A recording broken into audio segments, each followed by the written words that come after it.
of seconds or a couple of minutes to think on a great speaker, someone that you believe has amazing abilities when it comes to address people or to send a message to people. I want you to think really hard, okay? I do have a person that I believe has amazing abilities when the speeches relate, and it's this man over here, Mr. Barack Obama, the 44th President of the United States of America. Why do I believe he's a great speaker? Because without having to go very deep until hard words or complicated words, he managed to make a whole country fall in love with him, even though he was against all of the stereotypes of the American president. He managed, through his message, to convince people that he was the best option for 2004 and 2008 as a president of the United States of America. Even though, like I said, he was against all of these stereotypes. He's the son of an immigrant. He is a colored man. He wasn't very known by the time he tried for the president the first time. So he was against all of that. And through his speech and his ability of speaking, he managed to make an entire country fall in love with him. I send to you the most important speech of his political career, because with this speech, he became the president of the United States of America. This is the speech that marks the point of his winning career in 2004. So I want you to pay attention, because I'm going to comment a couple of things while the video is running.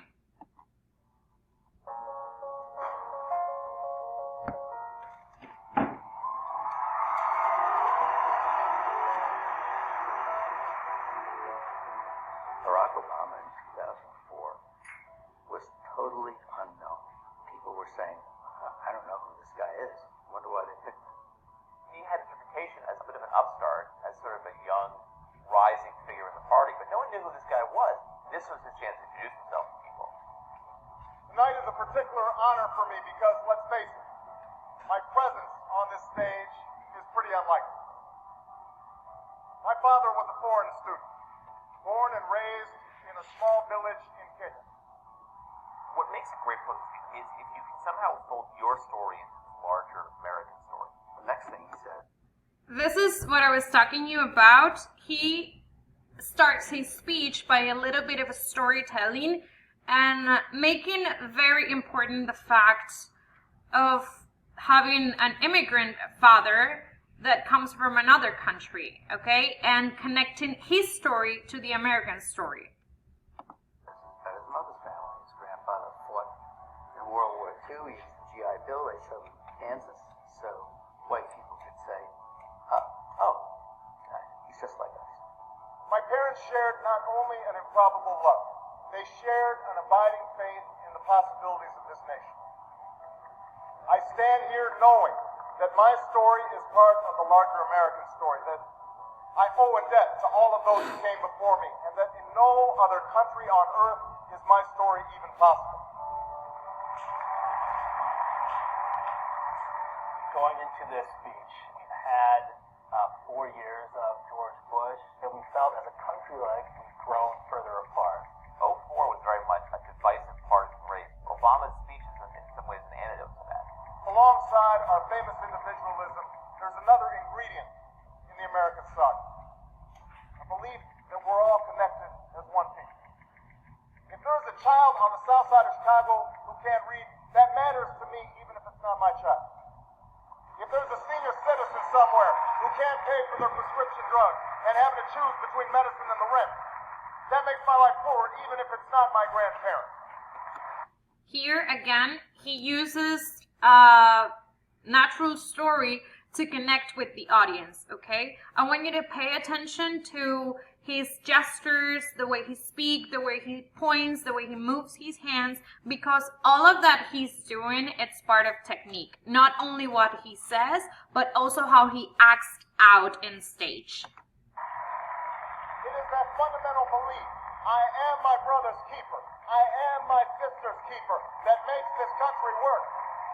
E pluribus unum. Out of many, One, He gives a speech that prestages his entire political message in 2008, which is this sort of post-partisan argument. now, even as we speak, there are those who are preparing to divide us. The spin masters, the negative ad peddlers, who embrace the politics of anything goes.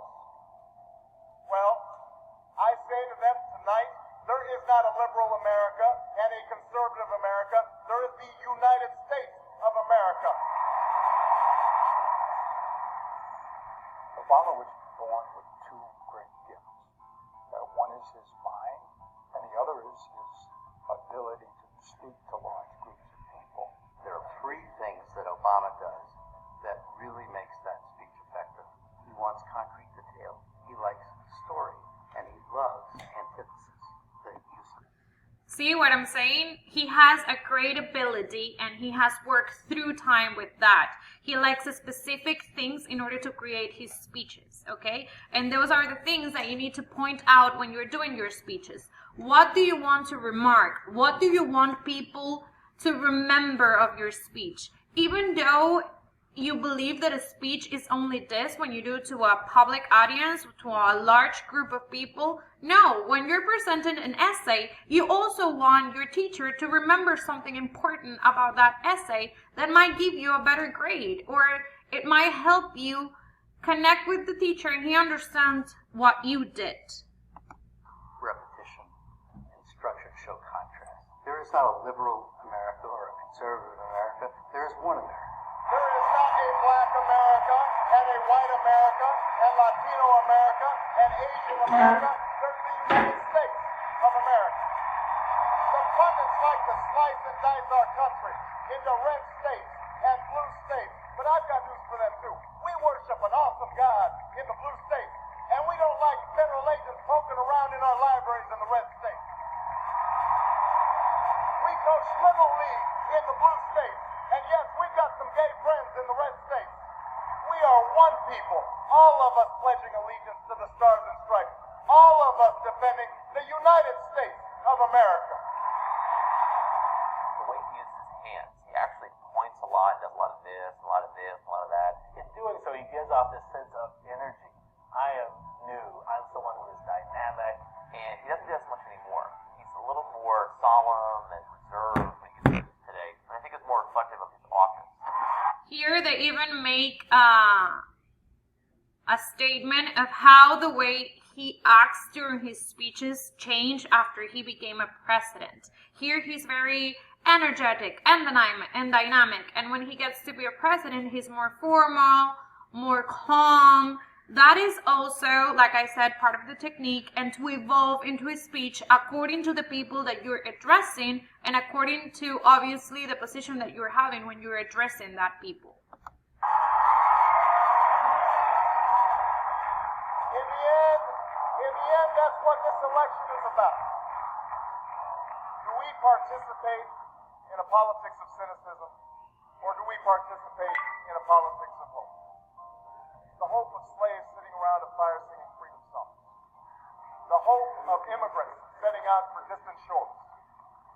The hope of a young naval lieutenant bravely patrolling the Mekong Delta. The hope of a mill worker's son who dares to defy the odds. The hope of a skinny kid with a funny name who believes that America has a place for him too. Hope in the face of difficulty. Hope in the face of uncertainty. The audacity of hope. His appearance at that convention, which was the best speech of the convention, better than John Kerry, was electrifying. And without it, he wouldn't be president. I think sincerity is a lot. There are people who, when they speak the truth as they see it, and they're very effective doing that. I believe this country will reclaim its promise, and out of this long political darkness, a brighter day will come. Thank you very much, everybody. God bless you.